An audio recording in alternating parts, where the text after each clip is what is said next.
Hey everyone.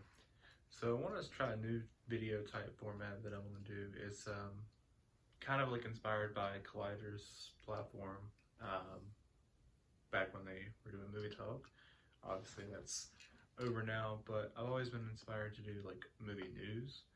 I thought commentating on movie news that's come out recently and giving my thoughts on that would be really interesting. And also like bringing it out to you guys in case you haven't heard about it, which I'm sure you have if you're watching this video, but we'll see. So the big news that dropped tonight that I want to go ahead and get out for you guys is that Scott Derrickson, who directed the first Doctor Strange, has now dropped out and will not be returning for Doctor Strange 2. This is pretty big news. Marvel doesn't usually lose directors. It's only happened, as far as I'm aware, it's happened twice in the past. The big one was for Ant-Man, and before that with the second Thor film, which Patty Jenkins was actually attached to direct, and then parted ways, which was overall a good thing for her. Edgar Wright was originally attached to direct Ant-Man and parted ways for creative differences, which is what they're saying is the case here. Marvel and Scott Derrickson have put out press releases. He will be staying on as an executive producer, but nothing has been said about him as his writing credit goes. Apparently, Jade Haley Bartlett was recently hired to write the screenplay, which is surprising to me because I figured that the screenplay would be done by this point, right? Like the movie's supposed to come out in May of next year, so that means they're going to start filming here pretty soon, right? So wouldn't the screenplay be finished? So I'm a little confused whether or not she was hired to do rewrites to a screenplay that I thought Scott Derrickson had already written, or if she's writing a completely new screenplay. Either way, Derrickson will not be returning to direct Into the Multiverse. So now Marvel has to find a new director. So there'll be a lot of videos, I'm sure, going up, a lot of speculation of who that director will be. I already seen on Twitter people putting out like names. I want to go throw out a name who my choice would be. He definitely probably is not going to get chosen, but that would be Mike Flanagan, who recently did Doctor Sleep. Before that, he did The Haunting of Hill House, as well as several other horror films that you may have seen on Netflix, Gerald's Game, Before I Sleep, several others, but Mike Flanagan is an extraordinary director. If you've seen what he did with Doctor Sleep and the visionary style that he brings to horror, while also like focusing so much on human and emotional and character-driven stories, I would love to see what he would do with a Doctor Strange movie, especially with how they are trying to market this film as a horror film within the MCU. I think he'd be an extraordinary choice to join the MCU as the director. I really hope this ends up being the case. Don't think it will, but we'll see. Now the next topic I want to talk about, something that I considered doing a separate video on, but decided to just do this one, and that is that Lucasfilm, and this apparently happened in December and I'm just hearing about it today, but Lucasfilm has changed the abbreviations within the timeline of Star Wars. So in the past, in the timeline, it's always been before the Battle of Yavin or after the Battle of Yavin. Battle of Yavin, which happened in Star Wars Episode 4, A New Hope, has always been the central marker for the Star Wars universe. Everything either happened before that or after that, and that's the way it should be, since A New Hope is the original film in the franchise. Since then, apparently Lucasfilm recently has changed it, and this is, I think, happened in the Star Wars Episode 9 Visual Dictionary, to Starkiller Base being the center of the Star Wars universe, I guess, in their terms now. Now, everything, instead of being either BBY or ABY, will now be BSI or ASI, which is Starkiller Incident. I think this is an extraordinary, stupid mistake from Disney and Lucasfilm. Now, like, overall, it's not a big deal. Like, the average fan, moviegoer, isn't really going to care. And it's not blowing up the news, obviously, but for the big fans, this is just another slap to the face. I mean, like, what was the point of changing that? It's just kind of you making Force Awakens and the first film since Disney acquired Lucasfilm to be the center of the Star Wars universe, and that's not the case. It should be A New Hope. It's just further people high up at Disney, and I don't want to go that far and like just blame people who may not be responsible, but I just think that there need to be more focus on understanding of Star Wars there. It just seems like a stupid thing to do. I could go on about it, but overall I just think it's really dumb, and another, thing to piss off fans even more. I did find something interesting, though, that in terms of in-universe, Pablo Hidalgo apparently confirmed in some reading that CRC is the correct term as far as in-universe goes, which some people have speculated means Central Republic calendar. Now, apparently the Battle of Yavin, which is Star Wars Episode 4, is in the year 7977. And that is the in-universe year. So, in terms of that, The Force Awakens would be 8011 as far as the year goes. And I think that's very interesting. And if you wanted to try to change things moving forward as Disney, like with a timeline, I think that would be the way to go, since in-universe, and market it that way, instead of changing something we already have just to make The Force Awakens or the Disney films more important than the originals. And it's not, I guess it's not that deep, but it's just another annoying thing out there.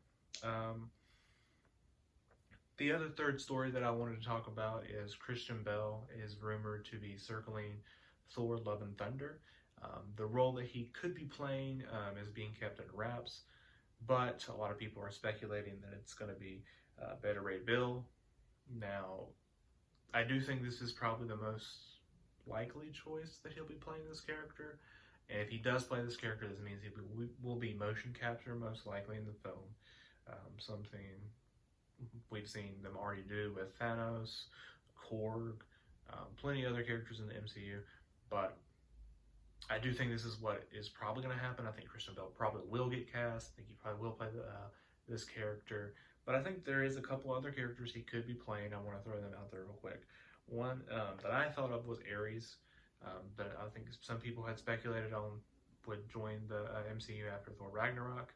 I think that would be an interesting choice for Christian Bale to join the MCU.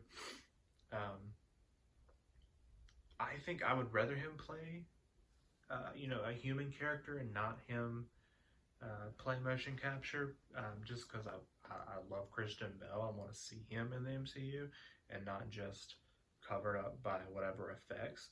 Not that it's a bad thing. I'm glad Josh Brolin was Thanos, but I'll just have to see it and see how it plays out. Another character that I want to throw out there is Adam Warlock. Now, Adam Warlock, I think, will probably appear first in Guardians of the Galaxy Volume 3, but since we're getting Thor: Love and Thunder before Guardians of the Galaxy Volume 3, it's possible that Adam Warlock could appear in this film and then move over to Guardians of the Galaxy Volume 3. Since we know in the Guardians of the Galaxy Volume 2, he was being created, so it's safe to say he's probably already around at this point somewhere in the galaxy. Could he pop up in this movie? Could those two movies blend together eventually? We'll see. If Bale played Adam Warlock, I think he would have a bigger role in the MCU as far as he could carry his own films moving forward. Beta Ray Bill, I don't think, would get his own films. Adam Warlock is a possible thing. And the other person I want to throw out, other character, is Galactus. Now, this is a stretch. Don't think it's going to happen. But, they introduced Thanos in Avengers. The last scene of Avengers, we're introduced to Thanos for the first time. So it's not a stretch to say that we'll see Galactus, if that's the next big bad that they're setting up, within this Phase 4. So could it be Christian Bale? Could Taika Waititi introduce him in this film? I think it's possible. Don't think it's likely, but I think it's possible. I got two more stories here. They're both DC related. So I'm going to touch upon this one first. And that's the Birds of Prey. The new Birds of Prey trailer came out this week. All I can say is oof. I haven't been excited for this film in a while. I did hear some leaks about it, and the leaks were really, really bad. And once again, it's kind of like the Rise of Skywalker situation. The more I see the trailer, the more I believe the leaks that I read. Or actually, people told me about the leaks first. I didn't seek these out until I heard about them. Then I had to look them up because I had to know about whether or not they were real. It's really bad. I actually like the last trailer better though than this one. The only thing that I really did like about this, well, there was two things I liked about the trailer. First, we actually see Black Mask with his mask, which I thought they weren't actually going to even show in this film, but we see it in the trailer. Kind of think it's probably just in that one scene, but who knows.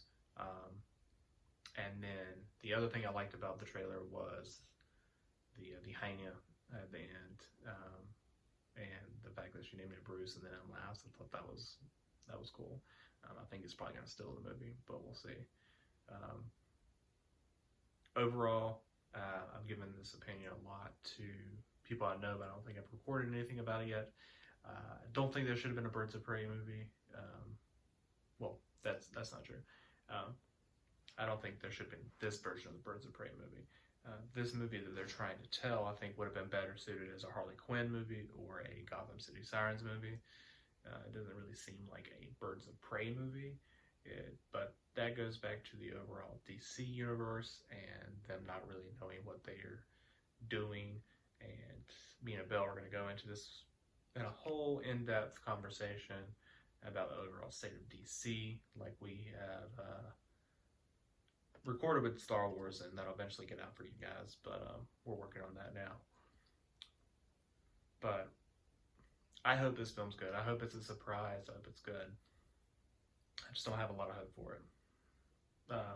And that brings me to my last news story that I want to talk about, and that is the Flash movie, which is directed by Andy Muschietti, who directed It and It Too. It still has Ezra Miller attached. If he stays on, that's in question. I don't think he will end up staying on, but it's possible he might. We really haven't known a whole lot about what this Flash movie is going to be. You know, originally, well, it's went through several different directors. At one point, we know that it was supposed to be a buddy film with Flash and Cyborg, and then it became the Flashpoint movie. And then we didn't know what was going on. We knew that Phil Lord and, not Phil Lord, Chris Miller, which I think they were actually attached to make the film or write the film back at the very beginning. And then they left the project. I think a different director came aboard, and then another director, and then the guys from Game Night and Spider-Man Homecoming, who wrote Spider-Man Homecoming, John Francis Daly, I think, him and his writing partner, they wanted to make a more lighthearted Flash movie, more comedic Flash movie, and Ezra Miller didn't want to do that. He wanted to write his own version, which was a darker Flash movie. Don't know if he's still writing the screenplay or what's going on, but apparently Andy Muschietti wanted to make a darker Flash movie. He recently came out and confirmed, I think this week, that they are making a Flashpoint movie, but it was going to be different than the Flashpoint that we already know, which makes sense as an adaptation. You don't want the same story, you want surprises in there. What kind of surprises that may be, I'm not sure. I read some speculation that they might switch Cyborg and Wonder Woman's characters in the film. make her like the main hero in the world. And I think that could be interesting. I just don't know. A lot of people think this is going to reboot the DCEU, but I've been hearing that with every film that's been coming out. We heard that with Aquaman, that was a contender to reboot the DCEU. It didn't happen. A lot of people are thinking about 1984, that might reboot the DCEU. And now they're thinking this might. I do think this has the best possibility of rebooting the DCU because we deal with the different realities and stuff in this film. But I'm not getting my hopes up about anything with DC until I see it at this point. And I do wonder. We know from the comic that there's the older Batman, or the Thomas Wayne version of Batman in this. Are we going to get that? Who's going to play Thomas Wayne? Is it going to be Jeffrey Dean Morgan, who we saw play Thomas Wayne in Batman vs. Superman? Is it going to be a completely new actor? Is this a way to introduce Robert Pattinson as Batman into the DCU? Of course, the Batman will come out before this film, but I'm talking about like in terms of the other characters. We'll see. I'm not hugely excited for this film yet. Like I said, I think the Batman has the best shot of being actually a very good film of the DC movies that have been announced. But this one does pique my interest because there's so many characters that could appear in the film and so many directions they could take it. And Andy Muschietti, I like what he did with the first It. Not so much the second one. So we'll see what he does with Flash. Thanks, guys. Please subscribe to the channel, and I'll see you next time.